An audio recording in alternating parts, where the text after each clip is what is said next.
Chapitre 9. Au bord de la rivière. De retour à la maison, j'entrai dans la pièce où l'épouvanteur rangeait ses vêtements de voyage. Je choisis une de ses vieilles capes. Elle était trop grande pour moi, évidemment. L'ourlet me battait les chevilles et le capuchon me tombait sur les yeux. Cependant, elle me protégeait du froid. J'empruntai également un de ses bâtons de marche, le plus court, qui était bombé à une extrémité. Lorsque je franchis la porte, il était presque minuit. Le ciel était clair.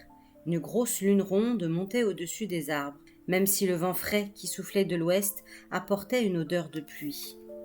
Je marchais droit vers la fosse de Mère Malkine. J'avais peur, mais il fallait que quelqu'un le fasse. Et qui d'autre que moi l'aurait pu? D'autant que j'étais responsable de tout. Si seulement j'avais parlé à l'épouvanteur de ma rencontre avec Alice. Si seulement je lui avais répété ces paroles concernant le retour de Lizzie, il aurait réglé cette affaire. Il ne se serait pas laissé piéger à Pendle. Plus j'y pensais, plus j'en étais malade. Le bébé de Longridge était sans doute mort. Je me sentais affreusement coupable, et je ne pouvais supporter l'idée qu'un autre enfant périsse par ma faute. Je dépassais la tombe de la sorcière enterrée, la tête en bas, et marchais sur la pointe des pieds jusqu'à la fosse de Mère Malkine. Un rayon de lune passant entre les branches tombait juste dessus, et aucun doute n'était permis. J'arrivais trop tard. Les barreaux avaient été tordus en arc de cercle. Le boucher lui-même aurait pu introduire ses larges épaules par l'ouverture.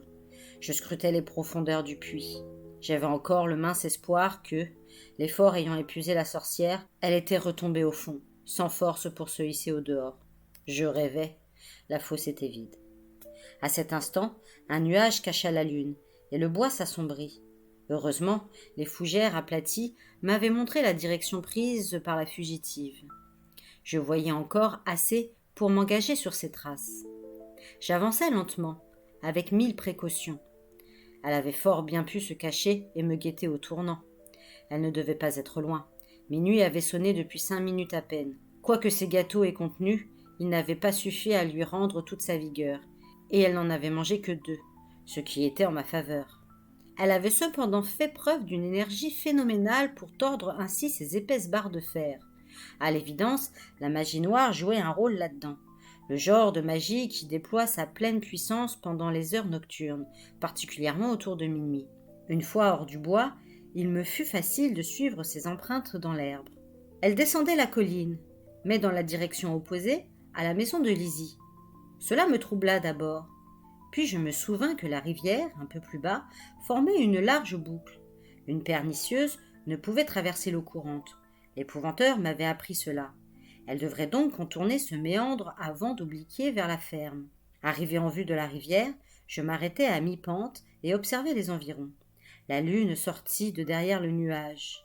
Mais, même à sa lumière, je ne distinguais pas grand-chose, car les rives étaient bordées d'arbres qui projetaient des ombres denses. Soudain, je notai une chose fort étrange, une traînée argentée le long de la berge. Elle scintillait chaque fois qu'un rayon de lune la touchait, et ressemblait alors à la trace luisante laissée par un escargot. Quelques secondes plus tard, une ombre bossue m'apparut, qui semblait se traîner au bord de l'eau.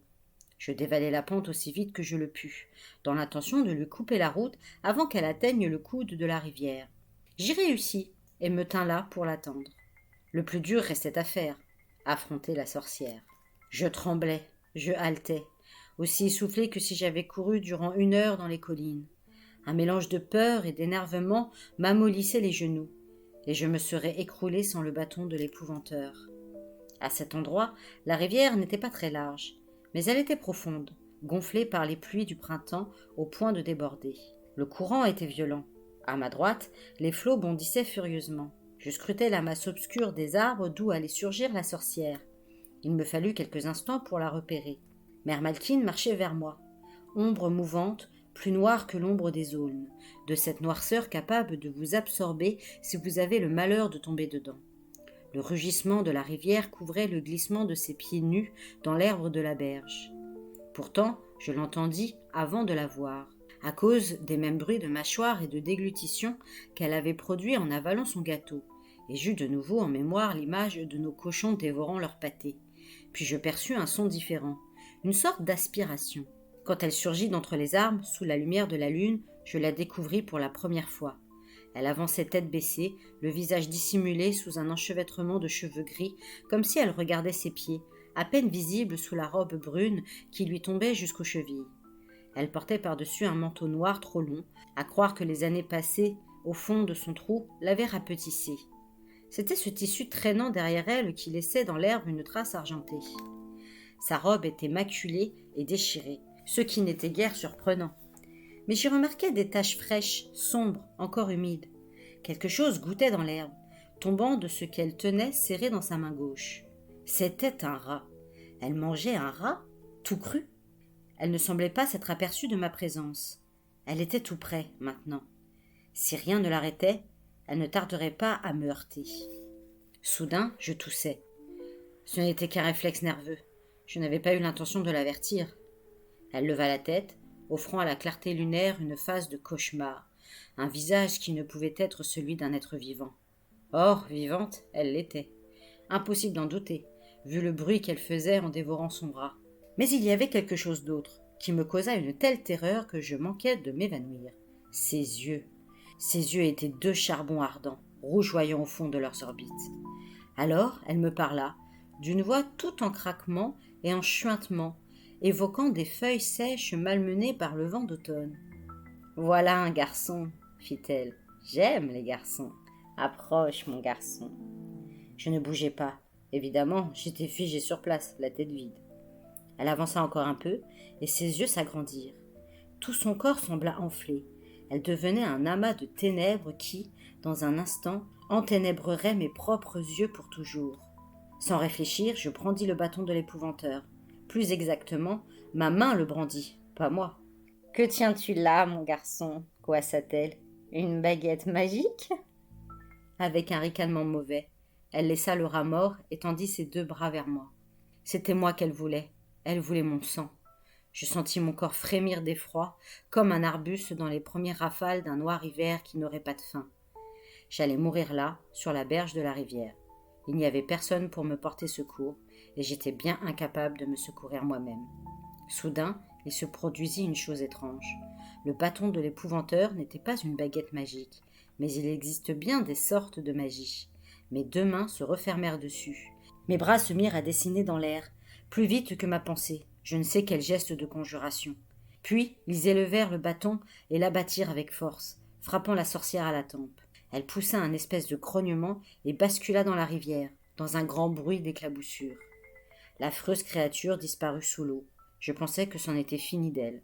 Quand elle remonta à la surface, à proximité du bord, 5 ou 6 pas plus loin. Je vis avec horreur son bras gauche sortir de l'eau, et sa main agripper une touffe d'herbe. Son autre bras émergea à son tour, et elle commença à se hisser sur la berge. Il me fallait agir avant qu'il ne soit trop tard. Rassemblant toute ma volonté, je m'ordonnai à moi-même d'avancer, tandis qu'elle tirait peu à peu son corps sur la terre ferme. Dès que je me jugeai assez près, je fis une chose dont l'image hantera mes cauchemars jusqu'à mes derniers jours. Cependant, qu'aurais-je pu faire d'autre ? C'était elle ou moi ? Je frappai la sorcière de mon bâton. Je la frappai de toutes mes forces, et ne cessai de frapper que lorsque lâcha enfin prise et disparut dans les flots noirs emportés par le courant. Ce n'était pas terminé pour autant. Si elle réussissait à sortir de l'eau, un peu plus bas, elle pourrait encore rejoindre la maison de Lizzie. Je devais l'en empêcher à n'importe quel prix. Je savais que la tuer n'était pas la solution. Un jour ou l'autre, elle reviendrait, plus puissante et plus pernicieuse que jamais. Et je n'avais pas de chaîne d'argent pour la lier. Or, il fallait agir sur le champ. Quelle que fût la difficulté de la tâche, je devais descendre le cours de la rivière entre les arbres. Je suivis donc la berge, m'arrêtant tous les 10 pas pour écouter. Je ne percevais que le soupir du vent dans les branches. Il faisait très noir. Ici et là, la clarté de la lune perçait l'épais feuillage, plantant dans le sol de fines lances argentées. Cela arriva au moment où je m'y attendais le moins. Je ne vis rien, je n'entendis rien. Je sentis seulement une main s'enrouler autour de ma botte et se refermer sur ma cheville comme un étau. Je baissai la tête et découvris une paire d'yeux braqués sur moi, flamboyant dans les ténèbres. Affolé, je tentais de frapper à l'aveuglette cette poigne invisible qui me serrait les os à les briser. Je n'en eus pas le temps. On me tira violemment et je tombai par terre.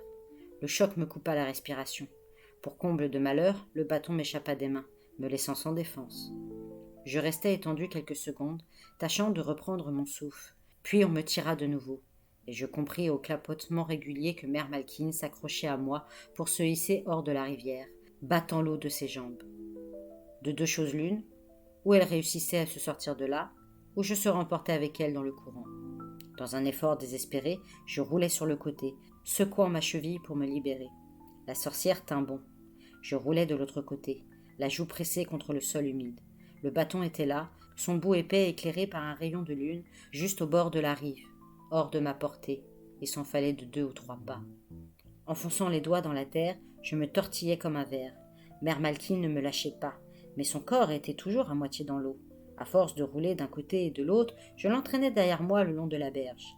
Je finis par atteindre le bâton et l'abattis violemment sur la sorcière.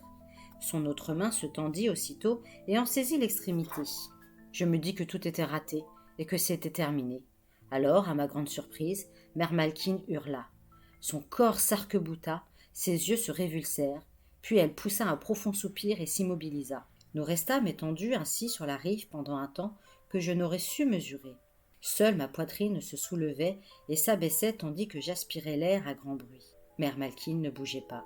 Peu à peu, sa main gauche se desserra, libérant ma cheville. Sa main droite lâcha le bâton. Elle glissa lentement sur la pente humide et s'enfonça dans l'eau presque sans une éclaboussure.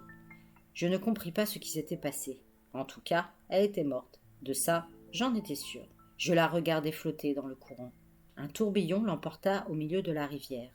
La lune éclaira une dernière fois son visage, puis elle sombra. Mère Malkin avait disparu.